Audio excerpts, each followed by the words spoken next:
creo yo que el Ministerio Público tiene sólidas pruebas acerca de la responsabilidad penal del exministro Silva. Se suponía que iba a haber un conflicto alrededor de esto mayor, pero finalmente el presidente decidió sorpresivamente ir caminando a la Fiscalía de la Nación hace unos minutos y que es donde se encuentra actualmente. Y ahora estamos enlazados para comentar, entre otros, de este tema con Antonio Maldonado, ex procurador anticorrupción. Antonio, muy buenos días, gracias por atendernos. Muy buenos días, Nicolás, gusto saludarte como siempre.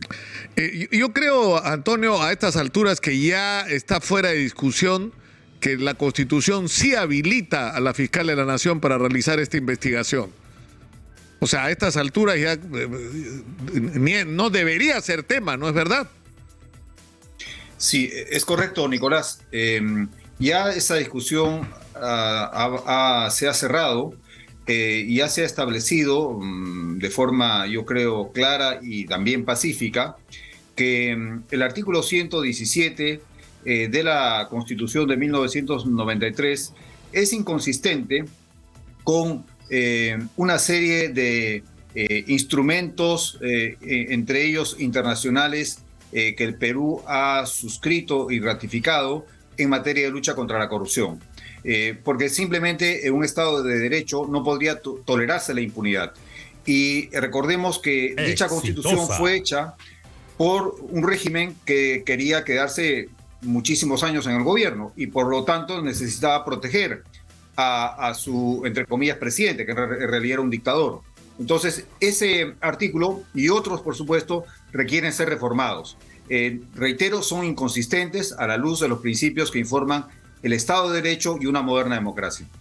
Ahora, estábamos conversando hace algunos minutos con el doctor Yalán, abogado de Juan Silva, que es obvio que está negociando las condiciones de su colaboración, ¿no es cierto? Porque él dice que en el caso de Talara 3, del puente de Talara 3, que fue una licitación que finalmente terminó anulada, hubo una serie de vicios, incluyendo falsificación de documentos, lo que convirtieron, el hecho en que no ocurrió. Entonces, así hubiera tenido la voluntad Juan Silva de que esto ocurra. Entonces, yo tengo la impresión de que la pretensión que tiene es de que el delito que le atribuyan no sea el de cohecho, no sé cuál sería, sino el de tentativa de, ¿no? Lo cual reduciría la pena. Y me imagino que lo que está buscando con esto el abogado es mejores condiciones para la negociación con la Fiscalía, ¿no? Pero sí está reconociendo que no es cierto, porque es decir, el requisito para ser colaborador es reconocer delitos, ¿no? Es declararte culpable. Es correcto, Nicolás. Un requisito fundamental para acogerse a la colaboración eficaz es reconocer la incursión delictiva, la participación que hubiera tenido la persona en el delito. Se acogen a la colaboración eficaz las personas que reconocen ya los delitos que se están investigando. Y por eso es que se recurre a esta figura que se conoce como parte del derecho premial. Pero además entiendo que el abogado está recurriendo a una figura basada en un artículo del Código Penal que se refiere a lo que se conoce como delito imposible, una tentativa inidónea, que me parece es una estrategia de defensa que tendrá que el abogado elaborar y construir y demostrar que así ocurrió, pero que no parte de la inocencia de la persona, sino del reconocimiento de su responsabilidad penal, y lo que se busca a través de este artículo es una reducción en la pena, como bien señalas tú. De tal manera que esta figura que se aplicaría al caso en el cual el delito no se habría consumado por impedimentos fácticos o jurídicos, como los que señalas, las falsificaciones que aludes, etcétera, o mejor dicho, que el abogado alude, esto tendría que demostrarse, y me parece una línea de defensa difícil de trabajar. Creo yo que el Ministerio Público tiene sólidas pruebas acerca de la responsabilidad penal del exministro Silva. Ahora, el tema es que estamos enfrentados ante una situación muy, muy compleja, ¿no? Y lamentablemente hay mucha desinformación, mucho de los que se llaman fake news, mucha noticia falsa y mucho sesgo político también, ¿no? Lo cual perturba lo que debía ser una investigación que se debería llevar adelante con la mayor serenidad y responsabilidad, porque no estamos hablando de cualquier cosa, estamos hablando de si el presidente de la República está o no involucrado en hechos delictivos. Y estamos atrapados en una situación en la cual si se acreditaran estos delitos, la Constitución impide que el presidente sea acusado, ¿no? Entonces, ¿qué puede pasar con esto, Antonio? O sea, ¿qué pasa si, por ejemplo, la fiscal concluye, en este caso de los generales, que ha ocurrido que han entrado coroneles que han salido generales porque dejaron $20,000 en el camino y lo hicieron en Palacio de Gobierno? Si esto se certifica, o sea, por ejemplo, una de las versiones es que los $20,000 encontrados en el baño de Bruno Pacheco tenían que ver con esta operación. Y además que habrían unas imágenes donde se registra personas entrando con sobres, presumiblemente conteniendo dinero, y que después esos sobres aparecen en manos incluso algunos de ellos del presidente.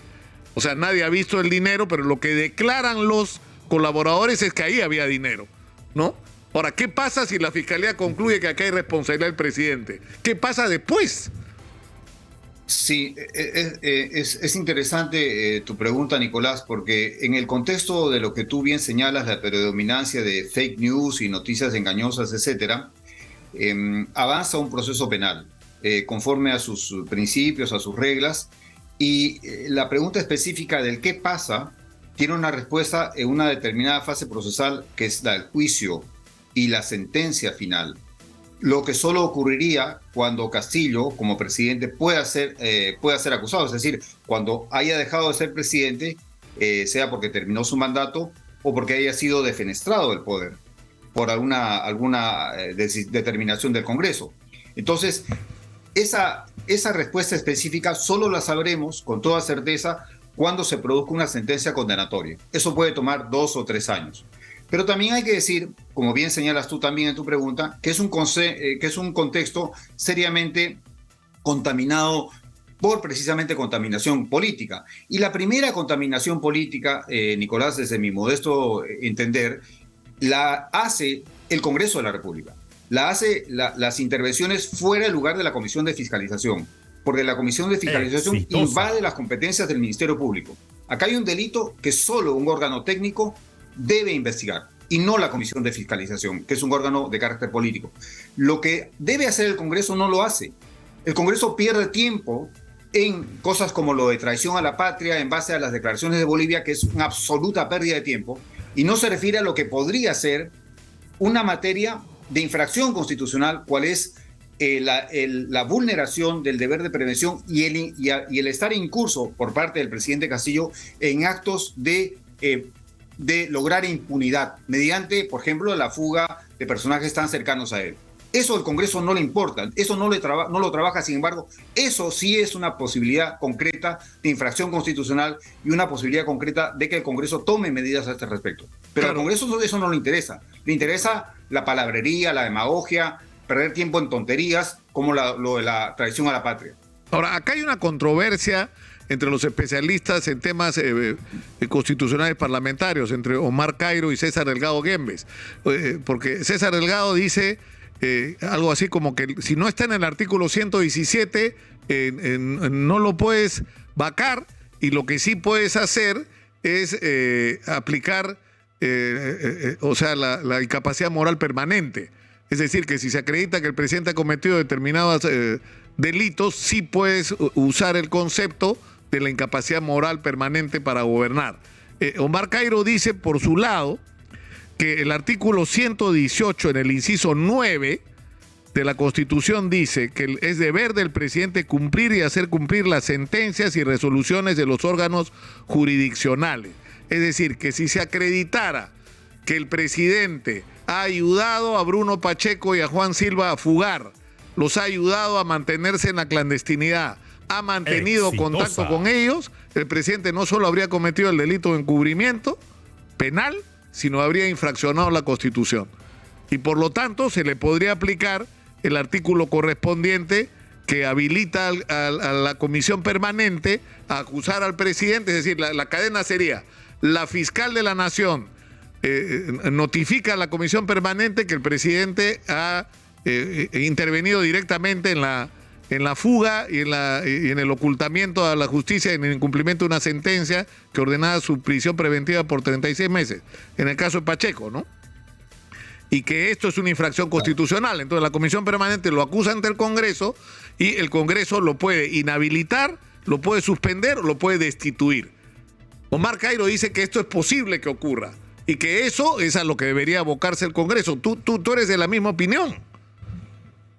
Sí, entre la opinión de los ilustres colegas que has comentado, yo me inclino más, estoy más cercano a la opinión del colega Cairo. Mira, Nicolás, lo que ocurre es que la declaración de incapacidad se refiere a una declaración fáctica.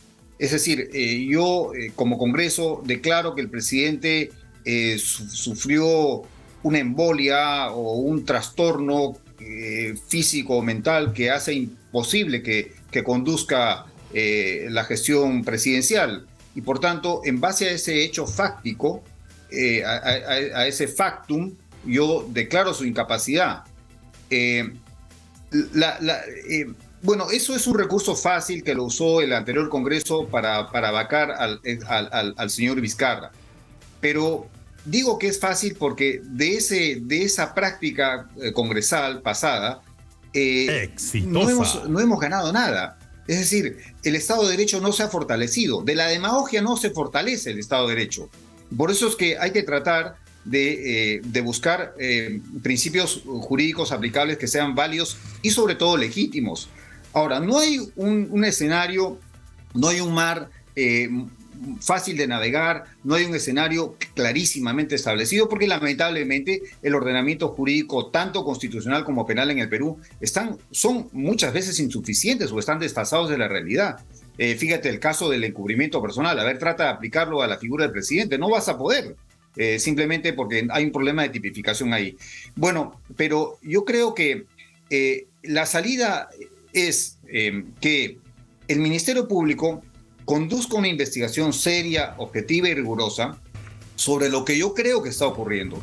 Yo creo que está en curso, mientras tú y yo hablamos, una operación de impunidad dirigida desde el aparato del Estado, concretamente desde el Poder Ejecutivo, donde hay un involucramiento del señor Castillo, sea por determinación expresa y clara o por haber consentido en ella. Esta investigación tiene que ser conducida por el Ministerio Público, y solo si el Ministerio Público demostrase que hay indicios muy fuertes que esto está ocurriendo, entonces debería demandar ante el Poder Judicial una figura que permitiese apartar del cargo a quien está produciendo este esquema de impunidad. Y esa es una tarea del Ministerio Público, que el Ministerio Público debe conducir de la manera más diligente y rápida posible. Claro, es difícil pedírselo, ¿no? A un Congreso que desde el día que Pedro Castillo puso el pie en Palacio de Gobierno empezó a hablar de vacancia presidencial. Exitosa. Y que la ha estado planteando por cualquier motivo, ¿no es cierto? Ahora que la discusión toma cuerpo, o sea, el problema es que es bien complicado pedirle al Congreso que se despolitice este debate. Es decir, lo que habría que hacer, según tú, Antonio, ¿qué es? Esperar que el Ministerio Público haga su trabajo con la eficiencia y celeridad, además que lo está haciendo Patricia Benavides, ¿ah? O sea, esto no es una investigación que citan a declarar dentro de 90 días y la siguiente diligencia dentro de 180 días, como lamentablemente ha ocurrido en nuestro sistema de justicia. Esto es una investigación que está marchando a una velocidad que deberían marchar todas las investigaciones fiscales en el Perú, ¿no? Sí. Sin embargo, esta investigación de la que estamos hablando es una investigación autónoma y diferente e independiente de las demás. Es una investigación dirigida a determinar cómo así se ha construido un aparato, una maquinaria criminal dentro del Poder Ejecutivo que permite una operación de fuga exitosa que es, valga la redundancia, exitosa hasta el día de hoy. Entonces, frente a este hecho, el Ministerio Público no puede permanecer indiferente. No puede decir, bueno, esto está ocurriendo, yo no hago nada. No, es el Ministerio Público el llamado a tomar una acción, y una acción jurídica. Y por tanto, me parece que ahí está el desafío. Pero también hay una línea que el Ministerio Público no puede cruzar, y en particular la nueva fiscal de la Nación. Y me preocupa bastante esta proclama que la señora dio cuando capturaron a Bruno Pacheco. Ojo, la fiscal de la Nación no está para ese tipo de proclamas. El Ministerio Público tiene que actuar técnicamente, y tiene que actuar con absoluta imparcialidad y apariencia de imparcialidad. Y ese tipo de proclamas, con un tono medio de proclama política, a mí no me gustó y no es correcto.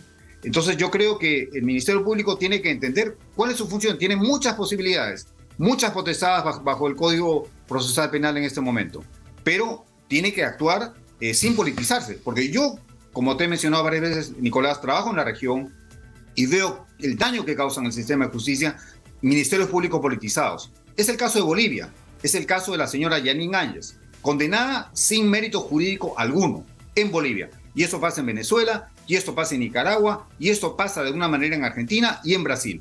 Ese error no deben cometerlo acá los fiscales peruanos.